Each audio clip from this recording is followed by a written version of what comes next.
Let's do it. Let's do it. We're gonna do it live. We're gonna do it live, pal. Let's fucking go. What's going on, everybody? Happy Thursday. It's you hear the little audio right there in the background. How's it going, everybody? It's yours truly the nefarious for Adam. Joshy, hope you guys are doing well. Ready to rock and roll. We got episode 251 of the Hoots podcast today. Hope you guys are enjoying your day. And we got lots and lots to talk about. So I totally recommend you guys go check out the audio version of the podcast this week, as this little recording session here on Facebook and on YouTube is for the Good Brothers Q&A session this week. Definitely not going to be as long as it was last week, but I definitely want to thank each and every single one of you who took the time to check out episode 250 last week. It really meant a lot to me. I really appreciate all the people that reached out and said the nice things about the show and just everything we've been doing the last 5 years. So we start our new chapter today of the Hoots podcast, and I'm very excited. So we're going to record a Good Brothers Q&A session like we usually do every Thursday before we get to the audio version and all the fun stuff. But for those who are not going to see this video or check out the audio later, I'll be doing kind of like a forecast and projection of what the match order is going to be for night 1 and night 2 of WrestleMania this year. Also, at the same time, I'm also ready to get into this week's edition of What the Hell is Wrong with AEW, because there's a lot to go over, and there's just a lot of crap that's being produced on TNT right now. It's not fun to watch, so I'll be going over that in the audio version. But with that all being said, I'm just ready to rock and roll. I got a lot of stuff to do today. I got NXT UK I got to do after this. And then tonight, me and Brother Carter are actually being invited to be a guest on a roundtable regarding WrestleMania on the TBD Wrestling podcast. So excited to go on there and see what Matt McLukewarm has in store for us this evening with referee Tony and King Ajar. So we got a lot of stuff to get to, like I said, so I don't want to waste too much time.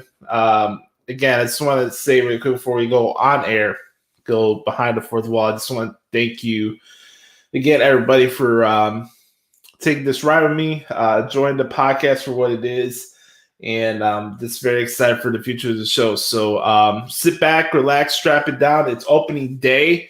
Shout out to my White Sox. Here you go. Opening day for baseball. It's going to be a fun year. So, all right, let's get to it. All right, let's do it. Always a ritual thing before I record a show. Swig water. Salute to the man upstairs, the man who made this all possible. So here we go. Let's do it. Hello. Nope. Gotta make sure I'm on the right key here. For those who don't know, I record my shows on GarageBand. Been doing it since I left ICB. All right, here we go. Let's do it. Hello, ladies and gentlemen, and welcome to episode 251 of the Hoots podcast. And folks, this may be the last edition of the Hoots podcast. Nothing set in stone, but we'll see. I'll keep you updated on that. Welcome to the show, everybody. It's yours truly, the nefarious brother Adam. You can follow me at Twitter at Josh Lopez Media. I'm also on Instagram at Joshy Lopez 94. That's JOSHIE Lopez 94. On the Instagram at Josh Lopez Music on Instagram as well. If you want to see me do some guitar covers, your boy covers just about almost every single wrestling show known to man, at least televised, or on YouTube on ProWrestlingTranscriptions.com. Make sure to bookmark that website as you can. And I just wanted to tell everybody that your boy is very humble and very appreciative of the support you guys gave into last week's podcast and just in general for this show. Episode 250 was a blast last week. I was not expecting it to go as long as it did, but you know, the thing with the Hoots podcast, it's not our plan to run shows for a certain amount of time. It's just the flow of the show, and that's what the Hoots podcast is. So This week it's gonna be a little different. Obviously, we get back to our regular routine of segments and shenanigans and rants and a bunch of other shit. But one thing remains true: this is a premier place for wrestling fans to just be themselves, remind themselves that hey, at the end of the day, we're not in boardrooms. We can enjoy professional wrestling for what it is and not take it for granted. So, sorry for my thing blowing up here. Getting messages from Brother Carter. Shout out to him. And yeah, I'm just really excited for the show today. We're gonna start off right now with the Good Brothers Q&A session. As always, you can send me a question if you like at the. I keep wanting to say at the Hoots podcast, but Twitter's still being an asshole. Yeah, you can follow. You can send me questions if you like on Twitter at Josh Lopez Media. You can send me questions on here on Facebook. You can also send questions in our YouTube chat box if you want as the show goes on. Also, at the same time, you could ask me questions at the Hoots podcast at gmail.com. That's also possible as well. So ask me anything you want. Talk about relationships, mental health, sports, wrestling, anything that's on your mind. I'd love to chat with you. So Good Brothers Q&A session went really long last week. It was our largest one. We had like over 50 somewhat questions from the Good Brothers. I have another good batch of questions this week from the guys, and I'm also adding some stuff on my own here, so we can get into more like the personal stuff and the relationship stuff as well. So I'm excited. Let's do this, all right? All right, we're gonna start off with the good brother Chris Zaletta at XTeenZaletta24X on Twitter. He says, "What's up? What up? Oops. Here's some questions for the Q&A this week. What are your top 5 Busta Rhymes songs?" Now, I gotta tell you guys, like for me personally, I'm not the best with naming song titles off the top of my head. I usually have to look it up on YouTube so I could remember it per se. And when it comes to Busta Rhymes, I've always been a fan of his. I understand he's definitely a legend. The thing with music for me, it's really hard sometimes to put things in just a top 5 box. So it's like, okay, is it a top 5 songs that he just did it by himself? Is there top 5 features that he did on other songs? So that's where I'm coming at with this answer here, Chris. So for me, there's a song that Buster did with Linkin Park back in 2008 called "We Made It." That's one of my favorite ones. "Put Your Hands Where My Eyes Can See." That's another good one. My personal favorite Busta Rhymes feature song is "Victory," which was off P. Diddy's "No Way Out" album. Little wrestling reference out there, "No Way Out." Yeah, "Victory" is one of my favorite songs. It's one of the best songs of all time. And then "Past the Cavassier," that's obviously a great one over the years. "Look at Me Now." Let's see if anyone's on here I can look at that's really stand out. No, that's pretty much it for the ones for like Busta Rhymes. But I've always been a fan of his. I don't know if I put my top 5 rappers, but for what he's done in his career, his style of rapping and how fast he can just come up with lines and stories and stuff like that, it's always really impressive. So definitely a fan of Busta Rhymes. All right, next question is, what's your top 5 Fabulous songs? That's another one. I'll be honest with you. I think Fabulous is sometimes kind of overhyped or underrated. Like I can't really define which lane I want to go with this, because while I do respect Fabulous's work over years, it's not something that I go after and like go out of my way to look. All right, I'm in the mood to hear Fabulous songs. Like if I hear something on the radio or I see something like a YouTube suggestion video of his, I'll pull it up. But I don't know. It's something about Fabulous. I don't know. It's kind of hit and miss for me sometimes. But I'll answer the question. There's definitely a couple ones. "Make Me Better," the one he did with Neo, is one I really like. "Can't Let You Go" is another good song that he did. The feature he did with Tamia for the "So Into You" remix, that's a classic, obviously. Him on "Trade It All" with P. Diddy and Jagged Edge. If you guys haven't noticed, I'm a fan of bad boy music. I'm not going to apologize for that. Bad boy music's the greatest record label of all time. Let's see. Breathes another good one. That's a good song from his over the years. Baby Don't Go. But yeah, that's pretty much it for Fabulous' stuff. There's another one they did with Jimmy Fox. Yeah,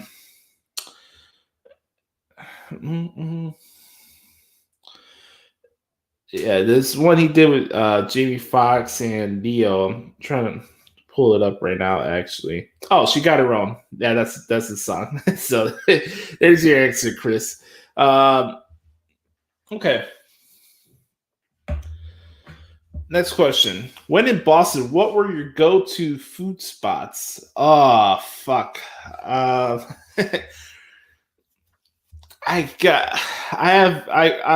blanking out because this trip I went to Boston was literally 10 years ago. I can't believe it's been 10 years since we went out for these trips and almost 10 years since I graduated high school. It's crazy how quick time goes by, right? So for me, the Cheers, was that the... Fuck, hold up. Let me look this up on my phone really quick. There was a popular TV show / restaurant that they have in Boston. Yeah, it's on Beckton Street. Cheers. I went to there the first time I went to Boston, and then the second time they had a lot of good stuff in the mall they have for the convention center in Boston downtown, because that's where mostly the Berkeley shows were being held at the Berkeley Jazz Festivals. And we were there all day, so we would just like pick and choose what we want out of like the food court sections and stuff like that. I really didn't have the opportunity to like fully appreciate all the restaurants in Boston. I think we went to like one Chinese place that was by TD Garden, but I know I've heard over the years of the restaurant called Kowloon that's really popular in wrestling circles. I know referee Tony's talked about this, but one thing I'll tell you not to get in Boston as far as food's concerned is frozen yogurt, because your boy almost passed out and decided to sheer disgust of the taste in my mouth. Yeah, their frozen yogurt tastes like pure glue, so no. And the pizza's not that great either. But yeah, I enjoyed my time in Boston. Could have done with some of the people I dealt with there, but it's what it is. I enjoyed my time out there. What are your thoughts on a now 17-game regular season, good or bad? I think it's sucky for the players, especially as a football fan. With it being my favorite sport, I'll never say no to more football. I think the good part of it is that you don't have as much preseason games that get in the way of what's going on in the long-term picture of the teams. It's going to be very interesting how the coverage is with the league as a whole, with it being 17 games.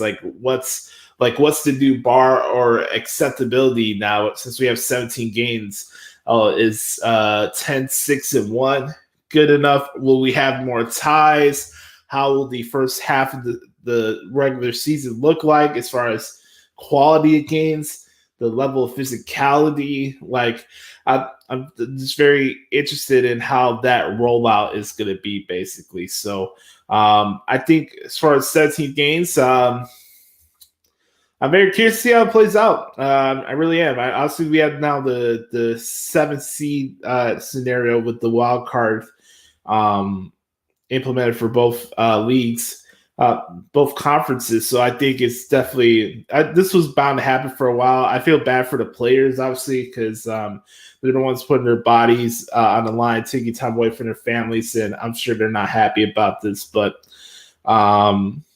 yeah, I'm very curious to see how it goes. So I'm kind of 50-50 on this, Chris. I say there's more good for us as fans, but I also look at somebody who played football and dealt with injuries and still feel ramifications of playing football now to this day. And I wouldn't say it's all too bad or all too good. That's what I'll say. Do you think Ty debuts next week at TakeOver based on the video packages we saw? Yeah, I do. She had her dog out there, so that was kind of obvious. I remember seeing that dog on Impact, and it's very interesting to see what she does. I've always been a big fan of Ty Valkyrie. She's an underrated member of the Waterfall Club. And I've seen her work all the way back from Lucha Underground, and she's just really good at what she does in the ring. Kind of underrated on the mic too, but her presence is going to be good for the XC brand. I always say like it's good to have variety on NXT instead of having it all feel like a Ring of Honor show, or it's one thing to get off on your wrestling skills, but what else do you bring to the table, especially for the WWE? But Ty could deliver on the mic. She could deliver in the ring. She could deliver in all ways and facets of the worlds of professional wrestling. Do I think she debuts at TakeOver? No. They had the little video package that said that she would be appearing on the first NXT show on Tuesdays. If you guys haven't heard, NXT's making the transition to Tuesdays starting on April 13th. So that's where we'll see Taya. Thoughts on the new IWGP World Heavyweight Championship? Oh boy, this has been a big topic of discussion in the world of wrestling with fans today. We saw the debut of the new IWGP World Heavyweight Championship belt at night 2 of the World 2 Super Genesis. The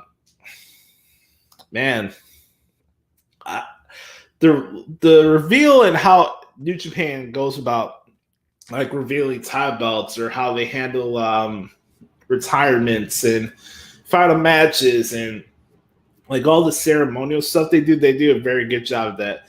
I love the layout. That was cool.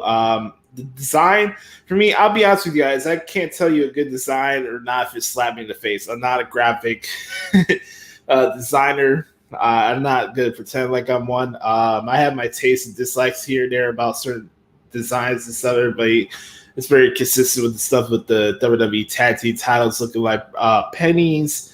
I get that. But this title, it's very interesting. I think there's some kind of remnants of the original IWGP World Heavyweight title, but a lot of it looks like the U.S. title that WWE has right now too. So it's like that was a little weird. I don't hate it. The title looks nice. They put a lot of thought into it, the diamonds and everything they put into the title. I just think the concept of forging both the IC title and the World Heavyweight title together, it's kind of unfortunate for the other guys in the roster who don't have the opportunity to go after the IC title at a Wrestle Kingdom. And it sucks because you can have the one complaint I've always had with New Japan is that with their matchmaking, I know they want to get more juice out of their singles matches and make it like mean something and have more meat to it. But also at the same time, you can't have every show have 5 tag matches that have the same layouts each and every single time. And then now you're going to get to the point where you get to these shows like Dominion and Wrestle Kingdom where half the card or almost a third of the card are tag team matches. And then you get a couple title matches here and there. But it's like I just think it's really unfortunate that the IC title is no longer in equation now for New Japan, but I guess the never open weight title will take its spot as the future goes on. But that's just my thoughts on it. Does Hurt Business replace Shelton and Cedric, or do they end up back at some point? I'll mention this right now because it's really not too much to recap from Raw or SmackDown this week, in my opinion. So I'll answer this now. I thought with what happened on Monday, I think that the Hurt Business are kind of playing a ruse on all of us. And I understand that we're in the era of wrestling fans being at their most sensitive point, I guess is the best way to describe it. and they're like very trigger happy and very reactionary instead of, you know, I'm in a very, I, I'm in a unique position as a wrestling fan or just somebody who covers the industry for a living. I guess you could call me an analyst if you want, but like for me, the fan aspect of me, the reactionary aspects of me in professional wrestling has kind of gone on the wayside over the last 5 to 10 years.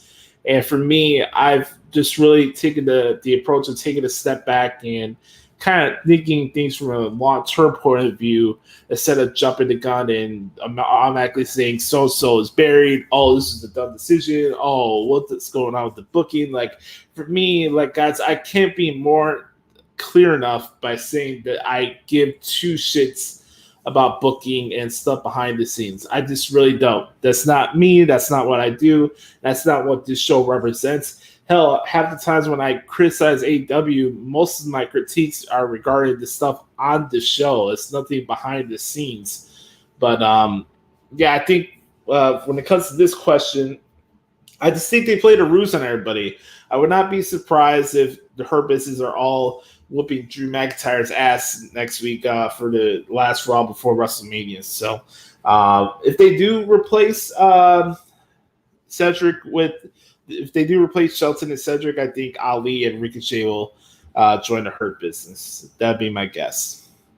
Will Jeff Hardy get one more WWE Championship run? I'll say no to that. Though I kind of feel bad for Jeff because I know he wanted to get his old song back, and I really think out of anybody that's came back and it's been affected by the pandemic, it's him. Not that he's had like COVID or anything, but like it's just the aspect of the crowd not being there, him not really doing much on TV of a consequence. I love Jeff Hardy. I just think his trajectory right now would be a lot different if fans were in the attendance right now. I really do. Next question. Money in the Bank seems to be in the next pay-per-view after Mania. Who would you give the briefcases to this time? Oh man, that's a great question. Well, Bailey's already been a Money in the Bank winner, contract holder. I know for the men that I would give it to Kevin Owens. Kevin Owens would definitely be my pick as far as who I would want to win the men's Money in the Bank ladder match. Also, you know what? I'll go with Kevin Owens and Shayna Baszler. Let's right or wrong for last year. Shayna Baszler should have won the Money in the Bank ladder match last year. So I'll go with Kevin Owens and Shayna Baszler. It's my pick for Money in the Bank. All right. Shout out to Chris for the questions. I appreciate you, good sir. Next batch of questions come from the good brother Sam Piopo at Second City Sam. Make sure to follow him on Twitter. He is the good man. Anyways, he says final predictions for both the White Sox and Cubs. All right, here we go. My Chicago White Sox will win the AL Central with a 91-71 record. I believe the Cubs make the playoffs as a wild card at 89-73. So those are my predictions for both the Sox and the Cubs. Next question. Does Cole, Colorado feel like Gargano, Ciampa to you? And that's another question that it's hard to really look at the full context of it without a crowd being there. I love the video package that they aired this week on NXT. I thought that was badass. I thought it was really, really good. Does it have the same personal grudge feel like Gargano to Ciampa to me? No. I mean, yeah, I know Undisputed Era were in the faction and stuff, but it really, I never felt like the best friend dynamic with Cole and O'Reilly as I did with Gargano and Ciampa. And that's the thing where you have that grudge feud. Obviously, these guys are going to have a grudge-style match. It's an unsanctioned match at TakeOver Stand and Deliver, and they're going to beat the ever-loving shit out of each other. It's going to be an awesome match, but I don't think it's at the level of Gargano and Ciampa to me. This is a good question. Best moment in person at WrestleMania. Oh man, I got a couple. I mean, for me, just the atmosphere of seeing John Cena and Triple H at WrestleMania 22 is something that I'll never forget. It's just like one of those moments where you're in the building and it's like the building starts shaking and you're just like, "Fuck, man, this is what I want to do for a living. This is what I want to do. This is me. This is where I'm supposed to be." I had two moments in wrestling in person that told me that I wanted to do this. Not that I wanted to be a wrestler, that I wanted to be part of the industry, that I wanted to work I wanted to call the action for the WWE. That's always been one of my major goals in my life. And for me, like looking at Triple H and John Cena, or John Cena and CM Punk for Money in the Bank, just like moments I'll never forget. Obviously, the Seth Rollins cash in at WrestleMania 31 was really cool, with it being the first WrestleMania I got to cover as part of the media. I thought that was awesome. It's something I'll never forget. Getting to meet Ant and B-Rob in New Orleans was something that was really special to me as well. It was cool to get to meet them at the Superdome. Not Silverdome, Hogan. But yeah, those are the ones that stand out the most to me. Most underrated WrestleMania moment. Oh man, it's hard. Sometimes I want to say underrated moments, like underrated matches. Moments could be hit and miss. Sometimes, let's talk about underrated WrestleMania matches. Like Finn Balor gets Seth Rollins and The Miz from New Orleans. I thought Charlotte and Asuka is highly underrated for what that was for the women's evolution. As far as match quality, that was one of the best women's matches I ever seen in person. That's a great question, man. I would say like Kevin Owens jumping off the WrestleMania side last year was a underrated moment. WrestleMania 35. Batista's last match, I know he slipped during his entrance and stuff, but I thought the way they handled Batista's last match was like done perfectly. And I thought that was a really cool moment for Dave to go out the way he did like that with Ric Flair and Triple H. I thought that was the right thing. I could have done without Shawn Michaels on commentary, but that match for Batista being his last match, I thought that was pretty good and pretty special. I guess you could say like, man,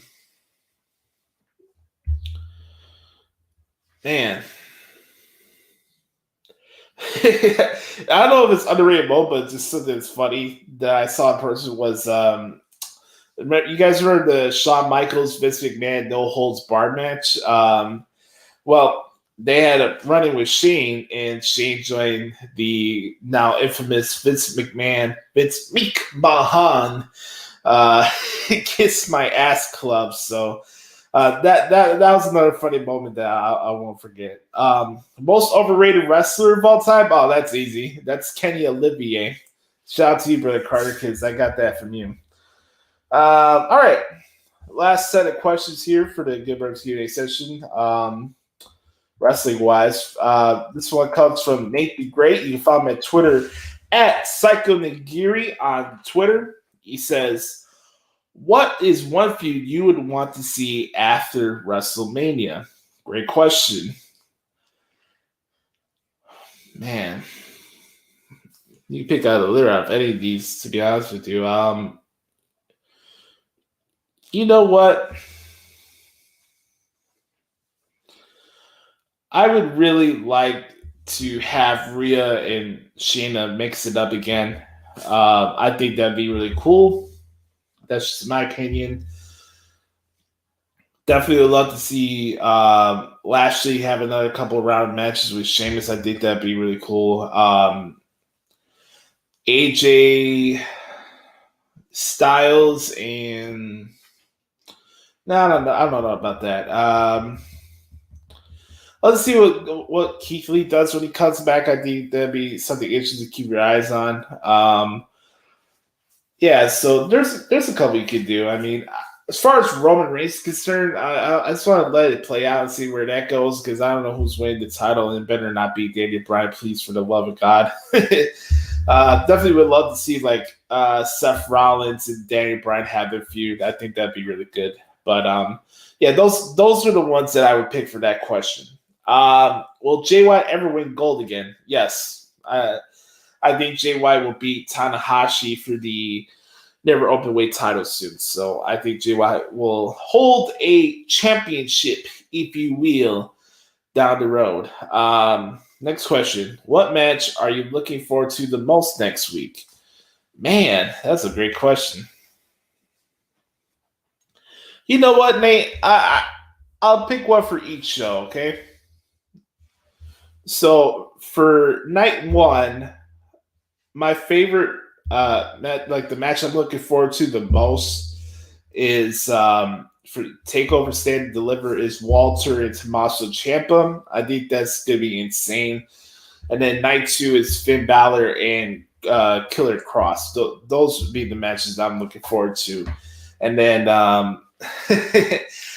also, as far as WrestleMania is concerned, night one for me is definitely Drew McIntyre and Bobby Lashley. That's what I'm looking forward to the most. And then second is for night two would be Kevin Owens and Sami Zayn. That'd be my pick for night two. So those matches right there are the ones that I would pick out from the cavalcade of wrestling matches that'll be going down in Tampa, Florida next week, and all across Florida.